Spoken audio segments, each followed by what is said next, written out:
சங்கீதம் 30ஆம் அதிகாரம் 1ஆம் வசனம் முதல் 12ஆம் வசனம் வரை.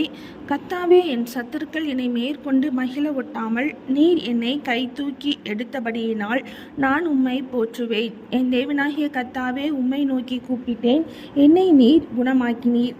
கர்த்தாவே, நீர் என் ஆத்துமாவை பாதாளத்திலிருந்து ஏற பண்ணி நான் குழியில் இறங்காதபடி என்னை உயிரோடே காத்தீர். கர்த்தருடைய பரிசுத்தவான்களே, அவரை கீர்த்தனம் பண்ணி அவருடைய பரிசுத்தத்தின் நினைவு கூறுதலை கொண்டாடுங்கள். அவருடைய கோபம் ஒரு நிமிஷம், அவருடைய தயவோ நீடிய வாழ்வு. சாயங்காலத்தில் அழுகை தங்கும், விடியற் காலத்திலே களிப்புண்டாகும். நான் ஒரு காலும் அசைக்கப்படுவதில்லை என்று என் வாழ்விலே சொன்னேன். கர்த்தாவே, உம்முடைய தயவினால் நீர் என் பர்வதத்தை திடமாய் நிற்க பண்ணியிருந்தீர்.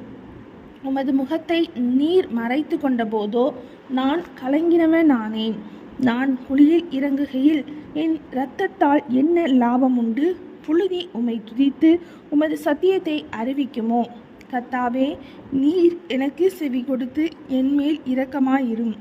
கர்த்தாவே, நீர் எனக்கு சகாயராயிரும் என்று சொல்லி கர்த்தாவே, உம்மை நோக்கி கூப்பிட்டேன். கர்த்தரை நோக்கி கெஞ்சினேன். என் புலம்பலை ஆனந்த களிப்பாக மாற பண்ணினீர்.